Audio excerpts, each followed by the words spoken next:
অন্তর্বর্তী সরকারের প্রধান উপদেষ্টা ডক্টর মোহাম্মদ ইউনূস ও মালয়েশিয়ার প্রধানমন্ত্রী আনোয়ার ইব্রাহিমের দ্বিপক্ষীয় বৈঠকে মুক্ত বাণিজ্য চুক্তি, কর্মসংস্থান তৈরি, ভিসা সহজীকরণ এবং উচ্চসংজ্ঞা রোহিঙ্গা সমস্যা নিয়ে আলোচনা হয়েছে। বৈঠক শেষে যৌথ ব্রিফিংয়ে মালয়েশিয়ার প্রধানমন্ত্রী আনোয়ার ইব্রাহিম জানান, টিকিট জটিলতায় মালয়েশিয়ায় যেতে না পারা 18,000 শ্রমিককে সব সহায়তা দেওয়া হবে। বলেন, এই অঞ্চলে স্থায়ী শান্তি প্রতিষ্ঠায় আসিয়ানকে আরও কার্যকর করতে চায় মালয়েশিয়া। এ সময় প্রধান উপদেষ্টা বলেন, বাংলাদেশ ও মালয়েশিয়ার সম্পর্ককে নতুন উচ্চতায় নিয়ে যাওয়ার বিষয়ে তারা আশাবাদী। এর আগে দুপুর 2টার দিকে শাহজালাল আন্তর্জাতিক বিমানবন্দরে মালয়েশিয়ার প্রধানমন্ত্রীকে স্বাগত জানান doctor Yunus.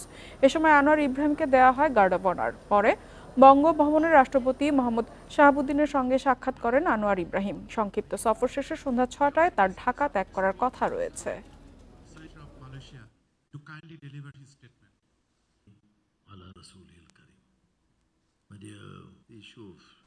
We have to strengthen our own forces, and it is these countries that understand each other. বাংলাদেশের কর্মীদের দুই দেশের অর্থনীতিতে অবদান গুরুত্বপূর্ণ। টিকিট জটিলতায় মালয়েশিয়ায় যেতে না পারা 18,000 শ্রমিককে সব সহায়তা দেয়া হবে।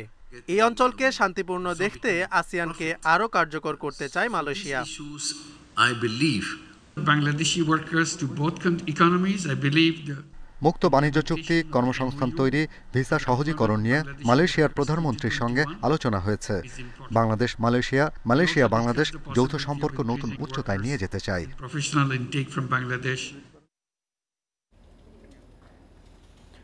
ডিমের বাড়তি দামের মধ্যেই আরও বেড়েছে ব্রয়লার মুরগির দাম।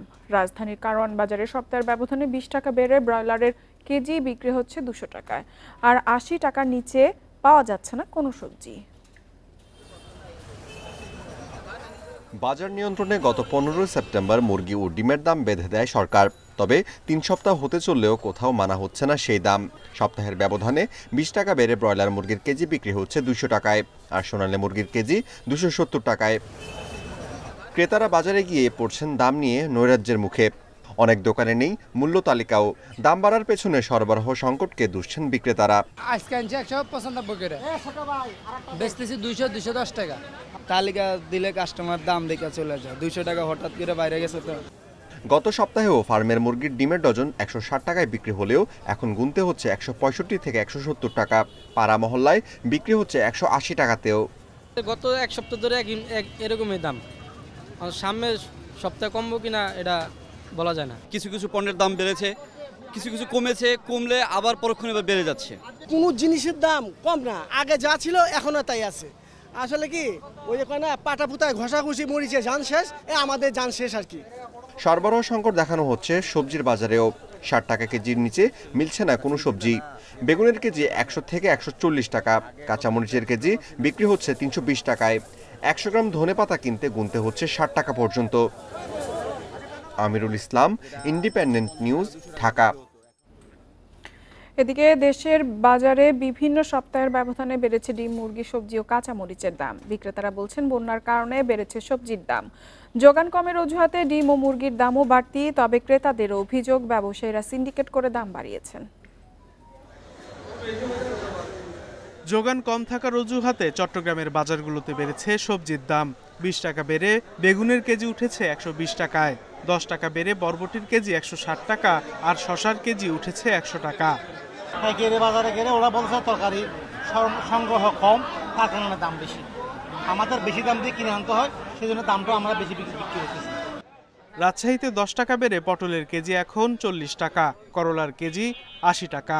তবে সপ্তাহের ব্যবধানে কেজিতে 100 টাকা বেড়ে 320 টাকা বিক্রি হচ্ছে কাঁচামরিচ। একই পরিস্থিতি বগুড়াতেও। বাজার মনিটরিং যারা কমিটি আছে তাদের এই ব্যাপারে দৃষ্টি দেওয়া উচিত। অন্য কাঁচা তরকারি স্বাভাবিক আছে, কিন্তু কাঁচামরিচ আর বেগুন এগুলা একবারে নিয়ন্ত্রণের বাইরে। অনেক দাম, কিনা সাধারণ মানুষ খাওয়ার কোনো বুদ্ধি নাই। এক আটি লাল শাক এই 1 পোয়া 20 টাকা। খুলনায় সবজির পাশাপাশি বেড়েছে ডিমের দাম। ডজনে 12 টাকা বেড়ে ডিম বিক্রি হচ্ছে 168 টাকায়। বিগত সরকারের আমল থেকে যে সিন্ডিকেট ছিল, এই সিন্ডিকেটটা ভেঙে যাক এবং আমরা স্বস্তিতে যেন ক্রয় করতে পারি। বরিশালে বাড়তি মুরগি ও মাছের দাম। সপ্তাহের ব্যবধানে 10 টাকা বেড়ে ব্রয়লার মুরগির কেজি বিক্রি হচ্ছে 180 টাকায়, সোনালী মুরগির কেজি বিক্রি হচ্ছে 240 টাকায়। এদিকে ইলিশের সরবরাহ বাড়লেও তেমন প্রভাব পড়েনি দামে। 1 কেজি সাইজের ইলিশ বিক্রি হচ্ছে 1900 থেকে 2000 টাকা পর্যন্ত দামে। Sadequr Rahman Siddiqui, independent news. লক্ষ্মীপুরে ইলিশের সরবরাহ বাড়ায় দাম কিছুটা কমেছে। প্রতি কেজি ইলিশের দাম 200 থেকে 300 টাকা কমে এখন বিক্রি হচ্ছে 1400 থেকে 1500 টাকায়, যা গত সপ্তাহে ছিল 1700 থেকে 1800 টাকা। দাম কমায় খুশি ক্রেতা বিক্রেতারা। লক্ষ্মীপুরে গত সপ্তাহের চেয়ে ইলিশের সরবরাহ কিছুটা বেড়েছে। জেলেদের জালে ধরা পড়ছে ইলিশ। সরগরম লক্ষ্মীপুরের 30টি মাছঘাটি, ব্যস্ত জেলে ও আড়তদাররা। ঘাটে মেঘনার ইলিশ কম থাকলেও সাগরের ইলিশ আসছে।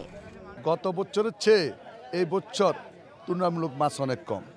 দীর্ঘ আজকে 3 দিন থেকে মাছ একটু দেখা দিছে, দাম একটু সামান্য শিথিল হয়েছে। কাটা আসতেছে, আমি আরো মনে হয় 15 দিন আগে আসছে, মাছ এরকম ছিল না, এখন মোটামুটি মাছ ঘাটা দেখা যাইতেছে।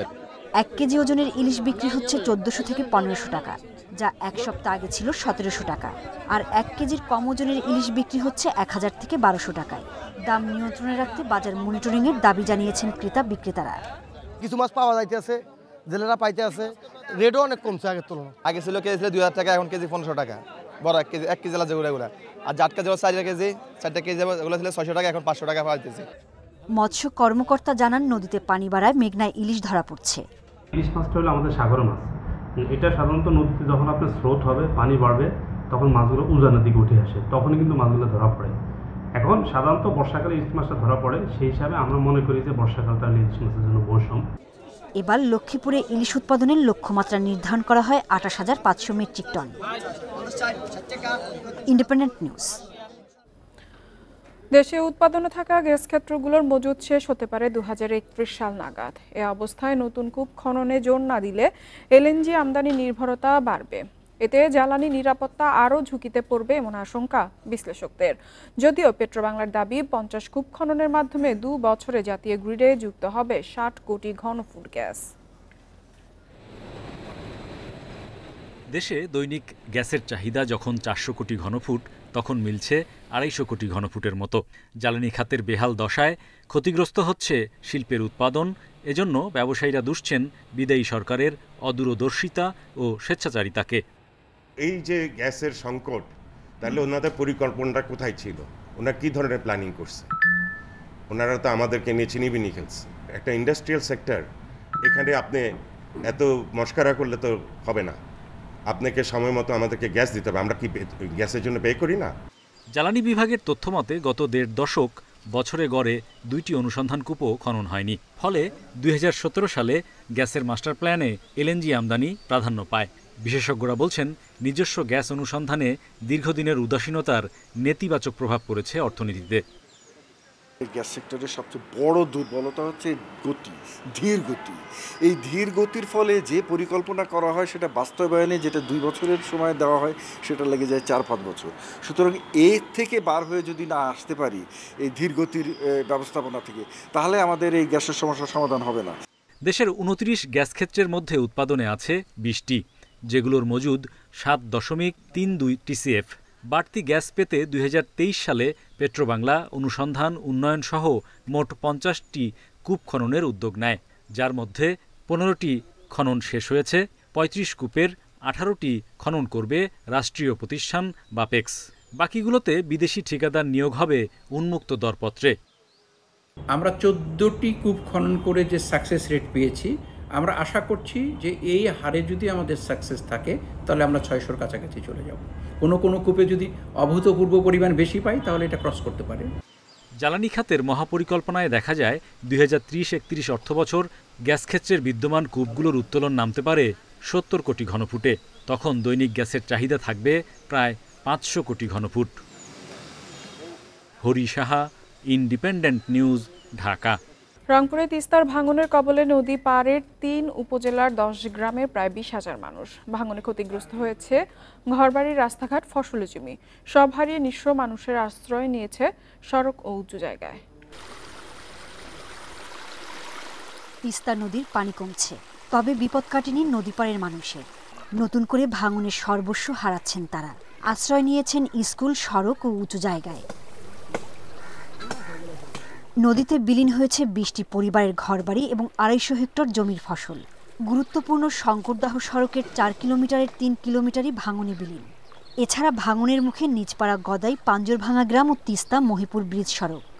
আধ ঘন্টার মধ্যে মনে হয় হাফ মিটার ভাঙে গেছে, আর কিছুক্ষণ থাকলে আরও 1 মিটার চলে যেতে পারে। এখন থাকি বাড়ি ভাঙিয়েছিল 7বার বাড়ি ভাঙা, কোনো নদীর কাজ নেই। পানি উন্নয়ন বোর্ড যদি কাজ করে 100 বস্তা দিয়ে দেয়, 4000 বস্তা ধরে দিয়ে থই, এভাবে নদীর কাজ হয় না। আমাদের ভাঙনের হাত থেকে রক্ষা করার মতো কেউ নাই। পানি উন্নয়ন বোর্ড বলছে ভাঙন ঠেকাতে এলাকায় জিওব্যাগ ফেলা হচ্ছে। স্বল্প সময়ে আমরা প্রকল্প দাখিল করব এবং প্রকল্পটি পাশ হলে, অনুমোদিত হলে এই নদী ভাঙনের যে সমস্যা আছে তিস্তা কেন্দ্রিক, নদী ভাঙনের সমস্যা সমাধান করা সম্ভব হবে। চলতি বছর বন্যায় 8 বারের মতো ভাঙনের কবলে পড়ে তিস্তাপাড়ের মানুষ। Independent news. আর এই ছিল অর্থনীতি সারাদিনের আজকের আয়োজনে। আমন্ত্রণ আমাদের পরবর্তী সংবাদ।